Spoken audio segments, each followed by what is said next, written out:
아가서 6장입니다. 우리 가정에서 많은 분들이 지금 생방송으로 이렇게 예배를 드리고 계시는데 우리 가정에서도 다 성경을 이렇게 펼쳐서 실제 예배 드리듯이 예배 드려 주시면 좋을 것 같아요.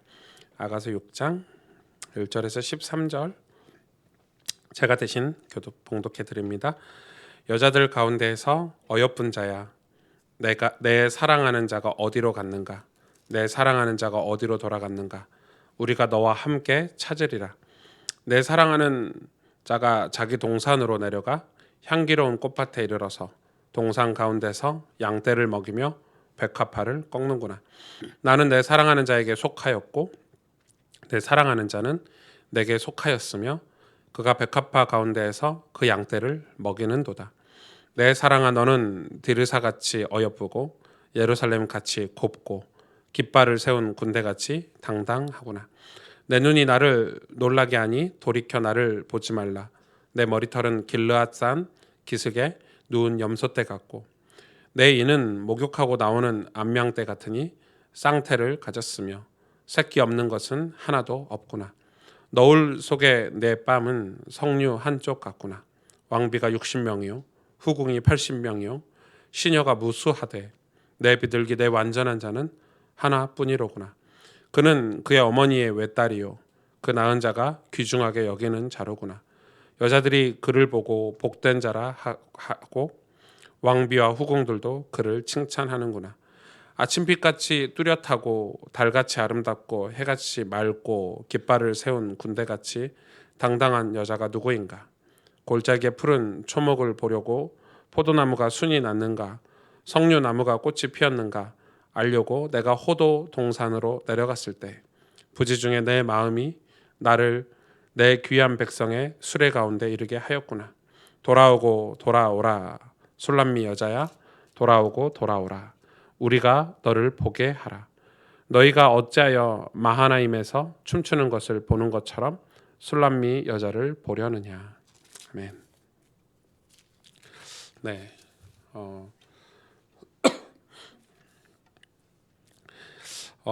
이 오늘 아가의 6장 말씀은 우리 지난 말씀에 이제 아가서가 쭉 연결이 되는 그런 말씀들이죠. 그래서 지난주에 어떤 내용인지 알아야 오늘 6장이 조금 이해가 될 것 같아요. 지난주에 이 술람미 여인이 이 영적인 게으름에 빠져 있을 때 신랑이 와서 문을 두드렸지만 내가 어찌 발을 씻었는데 내가 어찌 몸도 씻었는데 다시 더럽히랴 이렇게 하는 동안에 신랑이 떠나갔던 장면이고 그 여인이 그 신랑 왕을 황제를 다시 찾는 그런 장면인데 오늘은 어떤 장면이죠? 만났죠. 예, 만난 장면이에요. 만난 장면이고 오늘 짧은 그런 말씀이지만은 우리 아가서가 되게 짧아요. 8장까지밖에 없어가지고 6장의 말씀을 통해서 우리가 이제 곧 여정이 끝나는데 오늘 신앙의 어떤 우리 구원의 서사시 같은 게 아가서기 때문에 오늘 말씀도 우리 마음에 좀 담아야 될 것 같습니다. 여자들 가운데 어여쁜 자야 이렇게 얘기를 하고 있죠. 여자들 가운데 어여쁜 자야. 뭐 여자들이 많다는 거죠. 근데 이 여자들은 이 5장에 나왔던 여자들과 같은 거죠. 수많은 여자들이 있었어요. 그 여자들에게 이 술람미 여인이 이 물어봤죠. 도대체 내 남편이 어디 갔냐, 내 신랑이 어디 갔냐, 이제 신부가 물어봤던 거죠. 그러니까 그 여자들 가운데 어여쁜 자야 이 말은 그런 여자들 가운데 어여쁜 자야, 신부야 이렇게 얘기하고 있는 거예요. 내 사랑하는 자가 어디로 갔는가, 내 사랑하는 자가 어디로 돌아갔는가, 우리가 너와 함께 찾으리라 이렇게 얘기하고 있죠. 이 그 여인들이 지금 같이 신랑을 찾아주겠다. 지금 이 말이죠. 우리 신랑을 같이 찾아보겠다. 이 말이죠. 2절에 내 사랑하는 자가 자기 동산으로 내려가 향기로운 꽃밭에 이르러서 동산 가운데서 양떼를 먹이면 백합화를 꺾는구나. 갑자기 환경이 바뀌죠. 내 사랑하는 자가 누구예요? 신랑이죠. 신랑이 어디로 갔어요? 자기 동산으로 갔대요. 근데 이게 이제 신학적인 해석으로는 이 자기 동산이 이 술람미 여인을 이야기하는 거예요. 그러니까 이 신랑이 신부를 만난 거죠. 자기 동산으로 돌아가 이 말은 여기서 자기 동산은 술람미 여인을 이야기하고 있어요. 이 이 술람미 여자는 이 솔로몬 왕, 다시 말해서 이 신부는 신랑이 어디에 있었는지 사실은 알고 있다 이 말이죠. 어디에 있다는 걸 알고 있다고 표현을 해요.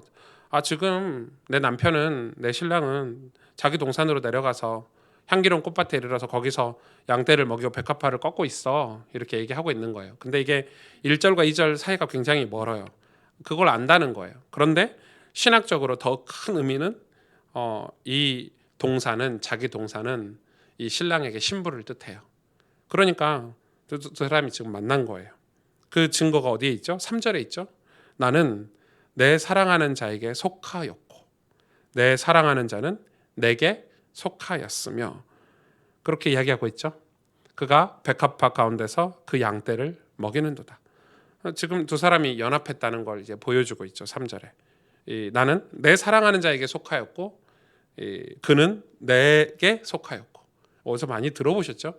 예수님이 이 말씀을 인용하셨죠. 요한복음에 너는 내게 속하였고 나는 너게 속하였고. 지금 같은 이야기죠.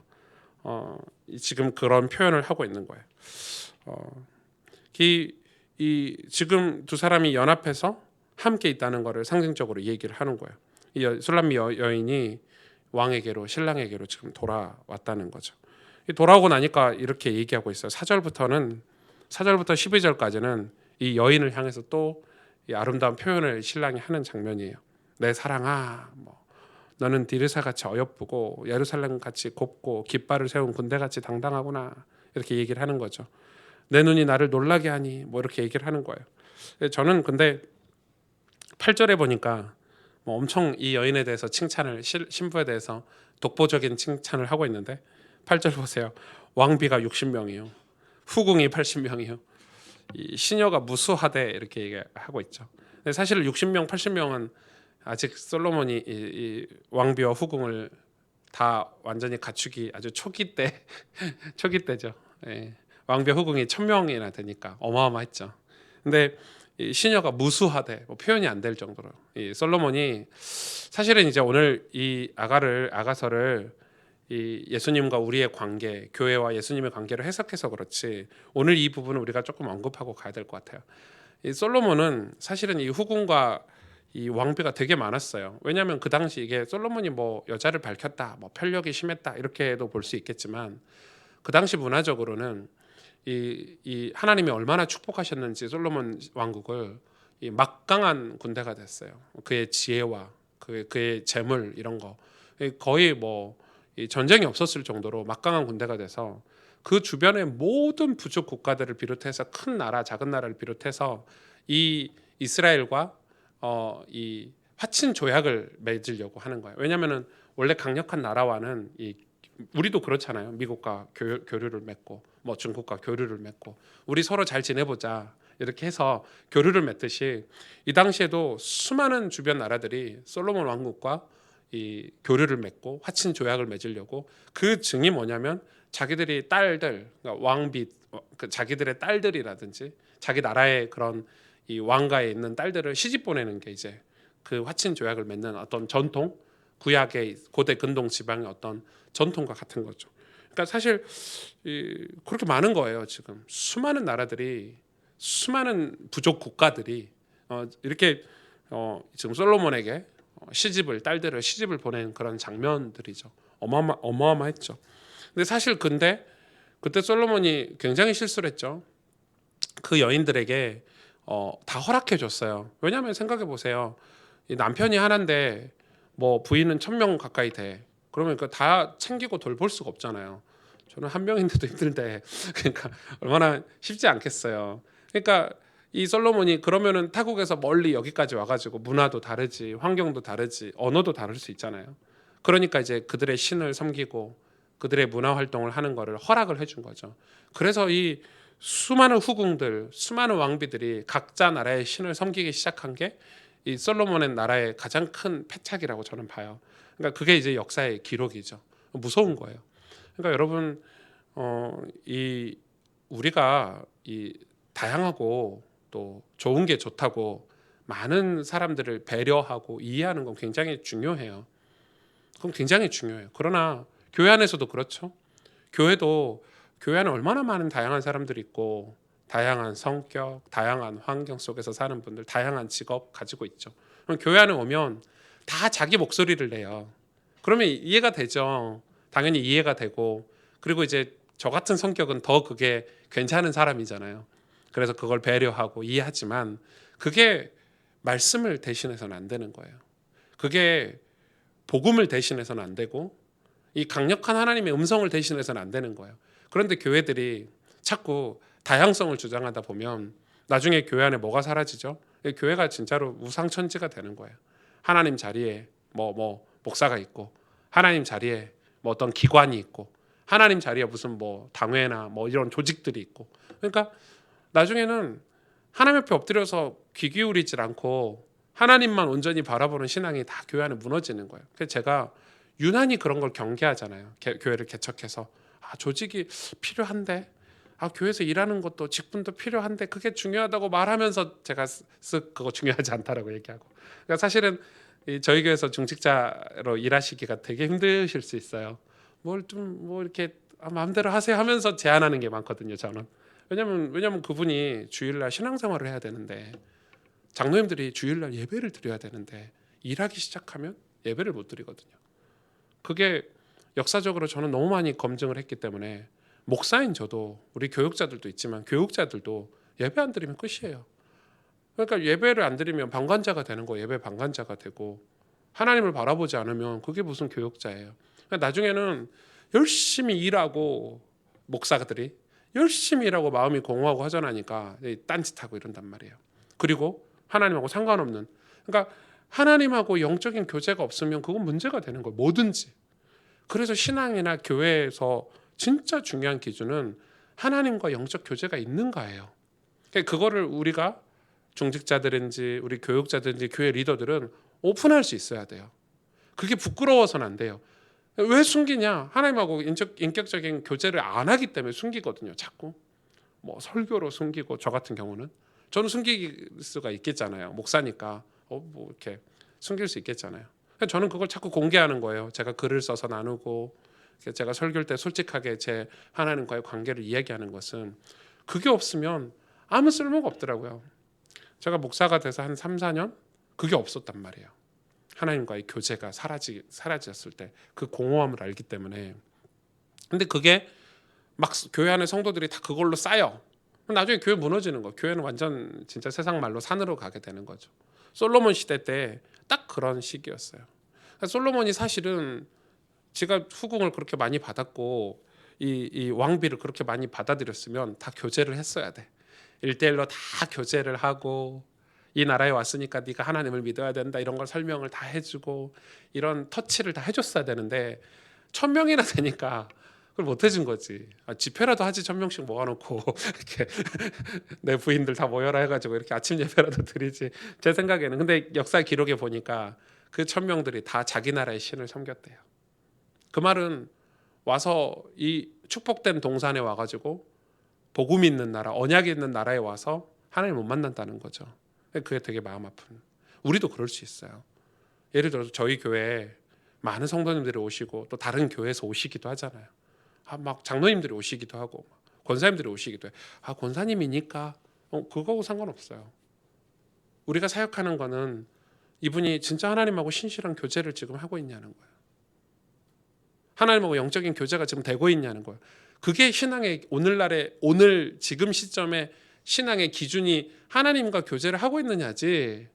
과거에 내가 성령의 역사를 경험했다, 과거에 내가 전도를 몇 명을 했는데 아무 상관없어요. 아무 상관없어요. 그거 중요한 거 아니죠. 오늘 내가 하나님과 지금 교제를 하고 있느냐예요. 여러분, 신앙은 그걸 잃어버리면 끝이에요. 목사든 전도사든 직분이 중요한 게 아니라 그거를 우리가 공개할 수 있어야 돼요. 떳떳할 수 있어야 돼요. 그게 안 되면 안 된다고 얘기할 수 있어야 돼요. 그 도움을 우리가 받기 위해서 신방도 요청하고 사역도 요청하는 거예요. 우리가 하나님하고 교제가 없으면, 하나님하고 관계가 끊어지면 얼마나 위험하겠어요. 그러니까 오늘 이거는 굉장히 중요해요. 이 아가서가 주는 거는 신랑과 신부의 친밀함을 지금 설명하는 거거든요. 이렇게 친밀해야 돼요. 부부관계가 깨지면 문제가 와요. 사단이 공격하는 것은 교회 안에, 교회가 하나님하고 교제를 신밀한 성도 간의 교제를 공격하는 거거든요. 그게 깨지면 뭐 여러분 어떻게 되겠어요? 다시 이제 본문으로 돌아가서 그리고 뭐라고 얘기하고 있어요? 이 오늘 굉장히 중요한데 10절에 보니까 아침빛 같이 뚜렷하고 이 나중에 보니 9절 볼까요? 9절에 보니까 이 후궁 이 왕비 시녀들이 뭐라고 얘기하냐면 이 술람미 여인을 칭찬한다고 나와 있죠. 내 비둘기 내 완전한 자는 하나뿐이로구나. 그는 그의 어머니 외딸이요 그가 낳은 그 낳은 자가 귀중하게 여기는 자로구나. 여자들이 그를 보고 복된 자라 하고 왕비와 후궁들도 그를 칭찬하는구나. 이렇게 얘기하고 있죠. 그러면서 10절에 아침빛같이 뚜렷하고 달같이 아름답고 해같이 맑고 깃발을 세운 군대같이 당당한 여자가 누구인가? 여기서 깃발은 굉장히 상징이 많은데요. 성경에서 깃발은 굉장히 당당함이라고 하는 그런 뜻도 있지만 히브리어의 아욤이라고 하죠. 깃발을 아욤이라고 하는데 이 공포, 무서움 이런 걸 얘기해요. 두려움 이런 걸 얘기해요. 그러니까 이 술람미 여자가 단순히 아름답고 곱고 칭찬만 받는 게 아니라 부정과 불이 어떤 부패에 있어서 굉장히 공포, 두려움 이런 걸 이야기하는 거예요. 지금 그걸 뜻하고 있거든요. 그러니까 이 여인이 술람미 여인이 그런 의미를 가지고 있는 거예요. 나중에 11절에 보니까 골짜기에 푸른 초목을 보려고 포도나무가 순이 났는가 석류나무가 꽃이 피었는가 알려고 내가 호도 동산으로 내려갔을 때 다른 동산이죠. 이거는 술람미 여인 동산을 이야기하는 게 아니라 다른 동산에 내려갔을 때 부지 중에 내 마음이 나를 내 귀한 백성의 수레 가운데 이르게 하였구나 이렇게 얘기하고 있죠. 굉장히 신학적인 의미가 있어요. 제가 조금 이따 설명을 드릴게요. 그리고 13절에 돌아오고 돌아오라 술람미 여자야 돌아오고 돌아오라 우리가 너를 보게 하라 이렇게 얘기하고 있죠. 마하나임 너희가 어찌하여 마하나임이라고 이야기하고 있죠. 마하나임 아시죠? 야곱의 형 에서를 피해 도망한 그 바다라람의 하란에 있는 그 천사의 무리를 만난 곳이 창세기 32장에 거기가 마하나임이죠. 거기서 춤추는 것을 보는 것처럼 술람미 여자를 보려느냐 이렇게 얘기하고 있어요. 자, 이게 이제 오늘 말씀을 좀 정리를 하려고 해요. 자, 오늘 6장은 굉장히 중요해요. 이 여자들이 이 술람미 여인이 이 많은 여자들에게 자기 신랑을 찾아달라고 얘기한 거는 사실은 앞뒤가 안 맞는 말이에요. 왜냐하면 이 신부는 신랑이 어디 있는지 이미 알고 있었어. 그리고 자기 말고는 자기도 못 찾는데 일반 여자들이 알 수 있겠어요? 이거는 뭘 의미하죠? 제가 이제 어떤 주석에 보니까 이렇게 설명을 하고 있어요. 이게 예표론적 의미가 여기에 담겨 있다고 하는데 예수 그리스도에 대해서 사람들은 스스로 깨달을 수 있거나 스스로 찾을 수가 없대요. 그러니까 스스로 깨달을 수도 없고 찾을 수도 없대요. 그러니까 지금 이 두 사람의 신랑 신부가 결혼한 게 단순히 두 사람의 행복을 위해서만 결혼한 게 아니라는 거예요.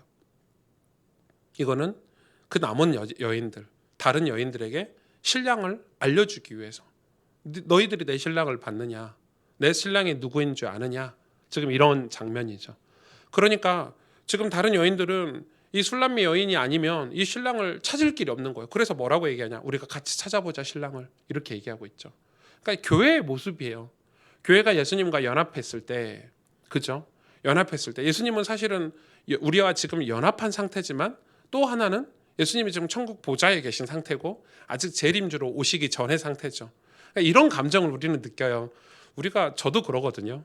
저도 목사로 제가 성경을 읽고 예배를 드리지만 어쩔 때는 혼자 있는 것 같아요. 우리는 하도 하나님 함께 하셔, 임마누엘, 하나님 우리 마음속에 예수님이 계셔. 수천 번도 수만 번도 더 들었지만 실제로는 우리가 인생을 살면서 혼자인 것 같은 느낌을 여러분은 안 받으셨습니까? 외롭고 약간 허전하고 허무하고 또 그런 와중에 죄도 가끔 지어. 그러니까 가끔 죄도 짓고 영적인 게으름에 빠지기도 하고 나태함에 빠지기도 해. 그럴 때는 하나님 함께 하신다는 게 약간 희미하기도 하죠. 마치 지금 술람미 여인 이 신부의 모습처럼 우리가 이 세상에서 우리 신랑이 어디 갔는가 찾고 있는 상태를 얘기하는 거예요. 신앙은 지금 완성이 됐지만 예수님을 만나고 결혼을 함으로 완성이 됐지만 또 우리가 진짜 완성이 되는 예수님이 재림하실 때 천국에 가서 혹은 우리 개인들이 죽음을 통과해서 천국에 가서 예수님을 다시 만날 때가 진짜 이제 끝나는 때란 말이에요. 그래서 오늘 6장은 그걸 굉장히 우리에게 많은 그 이면에 상징적인 의미들을 많이 주는 장면이에요. 우리가 결혼을 했어요, 예수님과. 그래 우리는 영적으로 게을러서 신랑의 문을 두드린 소리를 못 듣기도 하지만 또 그런 과정들을 통해서 깨달음을 통해서 우리 주변에 있는 다른 여인들에게 여기 여자들은 다 이 땅의 모든 영혼들을 이야기하잖아요. 신랑은 예수님 한 분밖에 없으니까 이 여인들에게 신랑을 같이 찾자고 얘기하는 그 말은 우리의 복음 전파의 그 당위성을 얘기하는 거죠. 우린 복음을 전파해야 되는 거예요. 그런데 또 하나는 이 신랑의 위치를 알고 있는 거예요. 그리고 2절에 이야기한 것처럼 이 신랑이 자기 동산으로 내려가. 그래서 이 신랑이 예수님이 우리와 함께 하는데, 그러니까 저는 그런 경험을 너무 많이 해가지고 혼자 있는 것 같고 하나님이 함께 안 하신 것 같고 이럴 느낌이 뭐 어떻게 감정적으로 뜨겁거나 막 가슴이 뜨겁거나 이런 느낌이 계속 있는 게 아니니까. 그런데 그렇게 이런 이 땅에서 살면서 복음을 전파하고 다른 사람들에게 예수님을 내 신랑에 대해서 소개하고 사는 그런 힘들고 어려운 여정을 살아가면서도 우리에게 예수님이 내 신랑 대신 예수 그리스도가 자기 동산에서 향기로운 꽃밭에 이르러서 동산 가운데서 양떼를 먹이고 백합화를 꺾는 그 예수님이 내 안에 있고 내가 예수님 안에 있다라는 이 연합이 얼마나 중요한가 동시에 얘기해주고 있는 거예요. 그러니까 지금 이 땅에서 우리는 성령 하나님이 하시는 일이 하나가 뭐냐면 지금 예수님과 우리가 연합하는 사역인 거예요. 이게 결혼식으로만 끝나는 연합이 아니라 늘 이런 연합을 우리는 추구하고 꿈꾸고 우리 삶 속에서 이 연합이 놓쳐지지 않도록 살아야 된다는 거예요. 그 연합이 됐을 때 하나님이 우리를 보실 때 얼마나 사랑스럽게 보냐는 거예요. 내 사랑아, 내 사랑아 이러면서.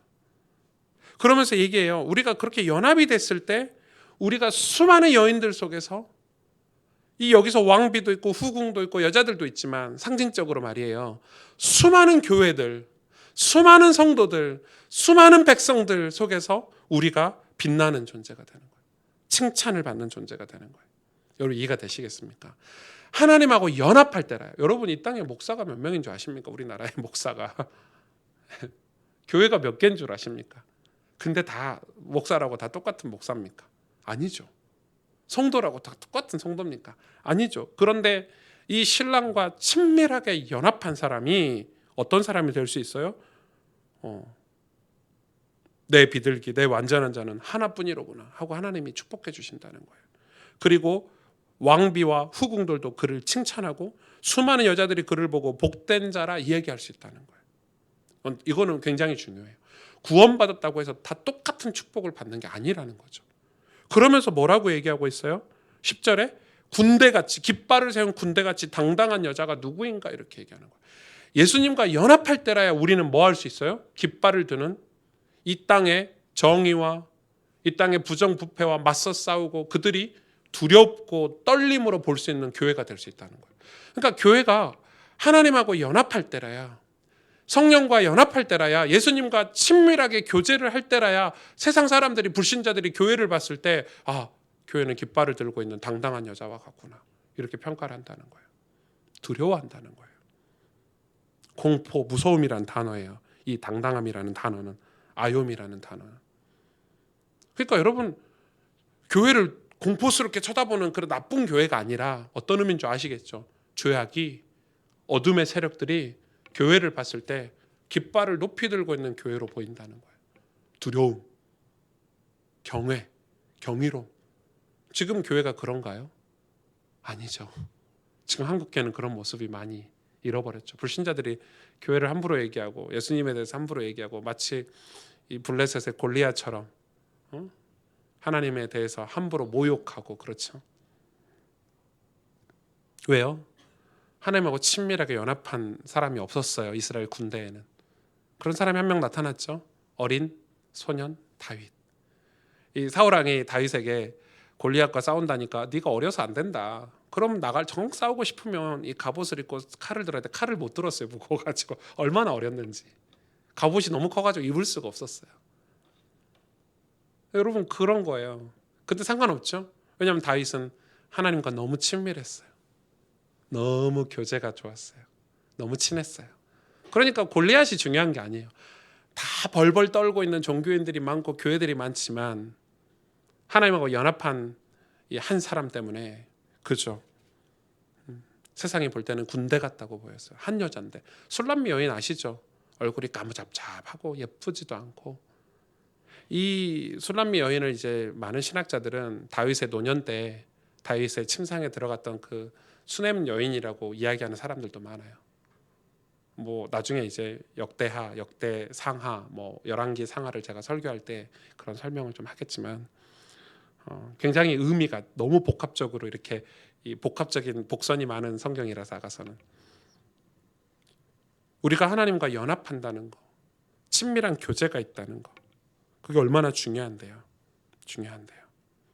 그게 나중에 우리를 이 동산으로, 세상 동산으로 내려가게 할 수 있는 힘도 되고, 그죠? 지금 엄청난 힘이 있는 거예요. 그 연합이 우리가 이 땅에서 살아갈 수 있는 든든한 버팀목이 될 수 있는 힘이 되는 거예요. 그러면서 이 신랑은 또 이야기하고 있죠. 13절에 돌아오고 돌아오라. 술람미 여자야 돌아오고 돌아오라. 우리가 너를 보게 하라. 이렇게 얘기하고 있어요. 굉장히 복선이에요. 아마 저는 이 13절 해석을 너무 많이 할 수 있겠지만 저는 그렇게 해석하고 싶었어요. 하나님이 이 땅에 우리가 음침한 골짜기를 다니는, 해가 있어서 두렵고 어려운 인생을 사는 저희들에게 하나님은 위로의 메시지다. 돌아오고 돌아와라. 술람미 여자야. 우리가 너로 보게 하라. 이렇게 얘기하고 있죠. 견뎌내라. 이겨내라. 승리해서 천국에 입성하면 우리가 너를 보게 하라. 우리 성부, 성자, 성령 하나님께서 우리가 너를 보게 하라. 승리해라. 이겨내라. 이 말이죠. 다윗이 시편 23편의 고백처럼 이 의의 길로 하나님이 우리를 인도하시는데 내가 사망의 음침한 골짜기를 다닐지라도 해를 두려워하지 않을 것은 주께서 나와 함께 하심이라. 주의 지팡이와 막대기가 나를 안위하시나이다. 이 고백처럼 하나님 우리를 지키시는데 우리가 이 땅에 신앙생활을 하면서 수많은 갈등, 어려움 속에서도 우리가 하나님과의 교제를 힘쓰는 이유는 그 교제 속에 있을 때라야 우리가 이 모든 이 땅에 맡겨진 사명을 감당할 수 있고 교회의 역할을 할 수 있다는 것입니다. 그리고 우리가 이 땅에서 수고하고 애쓰는 것을 누가 아신다고요? 아버지 하나님이 알고 계시죠. 돌아오고 돌아와라. 우리를 품 안에 안을 때를 기다리고 여러분 우리의 사명이 다 끝나는 때까지 우리를 보호하시고 인도하시고 지켜주신다는 거예요. 그래서 우리가 말씀을 정리하면 여러분 하나님과의 친밀한 교제, 이게 우리 신앙의 어떤 면에서 기준이고 목표고 전부예요. 그거 없으면 의미가 없어요. 교회는. 이스라엘 나라가 그걸로 망했는데요. 그게 없어서 망해버렸어요. 다윗이 별거 아닌 것 같아도 늘 다윗의 여정에서 힘썼던 것은 하나님과의 교제였어요. 나라를 부강하게 만드는 것도 목적이 아니었고, 뭐 왕궁을 성전을 어떻게 지을까도 목적이 아니었고, 뭐 시스템을 어떻게 만들까도 목적이 아니었고, 하나님하고 친밀한 교제가 목적이었어요. 교회는 모든 성도들 개개인들이 이 일에 힘써야 된다고 생각해요. 그게 될 때 교회가 건강해질 수 있고 우리 공동체는 굉장한 그런 성령의 역사 속에서 우리 하나님의 인도를 받아갈 수 있다고 생각해요. 우리 아이들에게도 그걸 가르쳐야 되겠죠. 그게 너무 어렵잖아요. 우리도 잘 안 되는데 아이들이 잘 되겠어요. 그럼에도 불구하고 우리가 그걸 꿈꾸고 그 삶을 살아야 돼요. 결혼은 결혼 시기 중요한 게 아니라 결혼 생활이 중요하죠. 여러분 부부 사이 결혼식 했다고 해서 부부가 되는 게 아니잖아요. 친밀한 교제가 부부 사이에 있을 때라야 많은 열매를 맺을 수 있죠. 하나님과의 교제가. 그래서 오늘 3절의 말씀 다시 읽고 마치겠습니다. 나는 내 사랑하는 자에게 속하였고 내 사랑하는 자는 내게 속하였으며 그가 백합화 가운데서 그 양떼를 먹이는도다. 아멘. 같이 기도하겠습니다.